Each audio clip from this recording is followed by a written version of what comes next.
Hello friends, welcome to my news 24/7।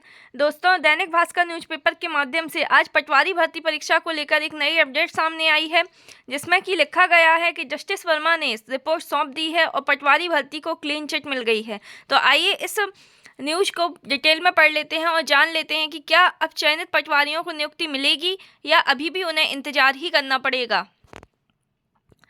तो दोस्तों, पटवारी भर्ती में धांधली पर क्लीन चिट, जस्टिस वर्मा ने सौंपी रिपोर्ट। 8,600 चयनित उम्मीदवारों की भर्ती को मिल सकती है हरी झंडी। मध्य प्रदेश में पिछले 8 महीने से अटकी पटवारी भर्ती पर नियुक्तियों का रास्ता जल्द साफ हो सकता है।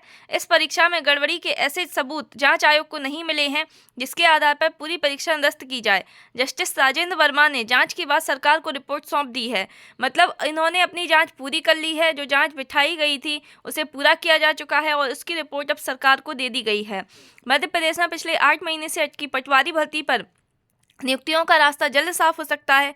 इस परीक्षा में गड़बड़ी के ऐसे सबूत जांच आयोग को नहीं मिले हैं जिसके आधार पर पूरी परीक्षा निरस्त की जाए और सरकार को ये रिपोर्ट सौंप दी गई है। सूत्रों का कहना है कि जांच रिपोर्ट में कहा गया है कि सिर्फ एक सेंटर में अप्रत्याशित परिणाम के आधार पर पूरी भर्ती प्रक्रिया पर संदेह करना ठीक नहीं है। अब गेंद सरकार के पाले में है कि जांच रिपोर्ट के आधार पर फैसला लें। तो दोस्तों, जांच रिपोर्ट जो जांच बिठाई गई थी उसकी रिपोर्ट तो आ गई है कि एक सेंटर में जो परिणाम आए हैं उसके आधार पर हम पूरी प्रक्रिया को संदेह में नहीं रख सकते। लेकिन अभी भी जो जांच रिपोर्ट पर आखिरी जो फैसला होगा वो सरकार के हाथ में होगा। मुख्यमंत्री डॉक्टर मोहन यादव के 26 जनवरी को 28,000 भर्तियों वाले बयान के आधार पर अनुमान लगाया जा रहा है कि सरकार चयनित उम्मीदवारों को निराश नहीं करेगी। संभवतः लोकसभा चुनाव से पहले ही भर्ती की प्रक्रिया पूरी कर ली जाएगी। जांच रिपोर्ट में ग्वालियर के एनआरआई सेंटर की कार्यप्रणाली पर जरूर कुछ सवाल हैं। इस सेंटर के परीक्षा परिणाम पर आखिरी फैसला सरकार को ही करना है।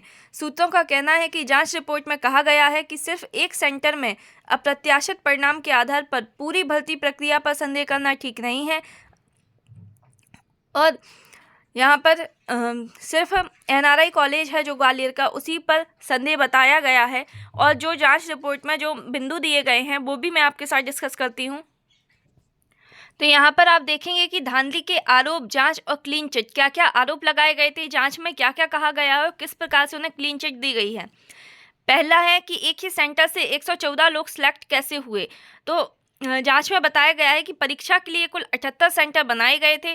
ग्वालियर का एनआरआई कॉलेज अकेला सेंटर नहीं है जहां 114 लोग सिलेक्ट हुए हैं। कुछ सेंटर से 250 से ज़्यादा उम्मीदवार मेरिट में आए हैं। तो इस प्रकार से इन्होंने 114 लोग सिलेक्ट हुए हैं एक ही सेंटर से, उस पर अपना जवाब दिया है। दूसरा प्रश्न किया गया था कि मेरिट वाले उम्मीदवारों के दस्तखत हिंदी में क्यों हैं। तो इन्होंने बोला है कि 10 में से 6 के दस्तखत हिंदी में थे, बाकी ने अंग्रेजी में किए हैं। हिंदी में दस्तखत करने वाले उम्मीदवारों के अंग्रेजी में 13 से लेकर 23 तक नंबर हैं, यानी किसी के भी पूरे 25 में से 25 नंबर नहीं है। इनमें से सभी टॉपर एक ही शिफ्ट में परीक्षा देने नहीं पहुंचे। सभी अलग अलग शिफ्टों में परीक्षा में शामिल हुए हैं। अलग अलग तारीखों पर ही इन्होंने परीक्षा के लिए आवेदन किए हैं। तो इस प्रकार से ये हिंदी में दस्तखत क्यों हैं इसका भी जवाब दिया गया है जांच में। और तीसरा जो मुख्य क्वेश्चन था कि जो दिव्यांग नहीं है वो भी दिव्यांग कोटे से चयनित कैसे हो गए। तो इसमें उन्होंने कहा है कि इसमें प्रक्रिया साफ है कि इसमें आवेदन के दौरान कोई दस्तावेज नहीं मांगे जाते हैं। परीक्षा में पास होने पर नियुक्ति से पहले दस्तावेज वेरिफिकेशन में ही इसकी जांच होती है, इसलिए इसमें कोई दिक्कत नहीं है। तो इस प्रकार से जो मुख्य प्रश्न सामने थे कि एक ही सेंटर से 114 लोग कैसे सिलेक्ट हो गए और मेरिट वालों के हिंदी में दस्तखत क्यों हैं या फिर दिव्यांग कोटे से चयनित कैसे हो गए जो दिव्यांग नहीं है, इन पर जो प्रश्न थे उस पर जांच जो कमेटी है उसने अपनी रिपोर्ट दी है और उसके जवाबों को भी अपनी तरह से देने का प्रयास किया है। तो इस प्रकार से ये 8 महीने की जांच रिपोर्ट थी और 8 महीने की जांच रिपोर्ट में इस तरीके से निकल कर आया है कि भोपाल, इंदौर, जबलपुर, रीवा सहित अन्य संभागों के छात्रों ने वाल्मी में बने जांच आयोग के दफ्तर में आकर अपने बयान दर्ज कराए। छात्रों ने परीक्षा में धांधली की आशंका वाले कई तथ्य पेश किए, लेकिन इनके पक्ष में कोई सबूत पेश नहीं कर पाए। जस्टिस वर्मा खुद अलग अलग परीक्षा सेंटर पर गए। जस्टिस वर्मा ने ग्वालियर के एनआरआई कॉलेज सहित कुछ दूसरे परीक्षा सेंटर्स की भी जांच की। इसमें व्यापम से मांगी गई जानकारी से यहाँ की पूरी प्रक्रिया को वेरीफाई किया गया। इसमें बताया गया कि किसी खास सॉफ्टवेयर की मदद से यदि कोई सिस्टम को रिमोट पर ले ले, बस यही धांधली की आशंका है। बाकी सिक्योरिटी प्रोटोकॉल में कहीं कोई गड़बड़ी नज़र नहीं आ रही है, लेकिन सिस्टम को रिमोट पर लिए जाने के संबंध में कोई पुख्ता साक्ष्य उपलब्ध नहीं हो सका है। मतलब सिस्टम को रिमोट पर लिया है या नहीं लिया है, इसके बारे में कोई भी पुख्ता साक्ष्य इनके पास उपलब्ध नहीं हुआ है। और उसके अलावा जो छात्रों ने धांधली के आशंका में जो तथ्य पेश किए थे, उसके बारे में उन्होंने कोई सबूत पेश नहीं किए पाए, जिसके कारण इन्होंने उन जो तथ्य पेश किए थे उनको नज़रअंदाज कर दिया है। लेकिन इस पर जो अंतिम फैसला होगा वो सरकार ही लेगी, और सरकार ही इस फैसले में ये कर सकती है कि अब नियुक्तियां होंगी या नहीं होंगी। जांच रिपोर्ट पर सरकार लेगी फैसला। डॉक्टर मोहन यादव के मुख्यमंत्री बनने के बाद रोजगार के मसले पर यह सबसे अहम फैसला होगा।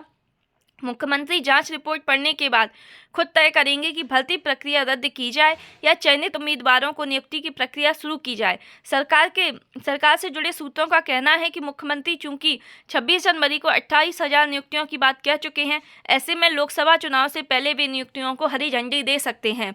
तो ये एक बहुत बड़ा अनुमान लगाया जा सकता है कि चयनित उम्मीदवारों को नियुक्तियां मिल सकती हैं, क्योंकि उन्होंने 26 जनवरी को 28,000 नियुक्तियों की बात कही थी, और 28,000 में ये 8,600 नियुक्तियां भी शामिल हो सकती हैं। तो अगर ये नियुक्तियां होती हैं तो जो चयनित पटवारी हैं उनके लिए बहुत बड़ी न्यूज़ है, ये बहुत बड़ी खुशखबरी होगी। अब देखते हैं कि सरकार क्या फ़ैसला लेती है, डॉक्टर मोहन यादव क्या फ़ैसला लेते हैं इस पर। तो जैसे ही उसकी कोई न्यूज़ मिलती है मैं आपके साथ शेयर करूंगी। तो मिलते हैं नेक्स्ट वीडियो में। वीडियो अच्छी लगी तो लाइक करिए, चैनल को सब्सक्राइब करिए। आगे की वीडियो तक आने के लिए अपना ध्यान रखिए। Bye bye, take care.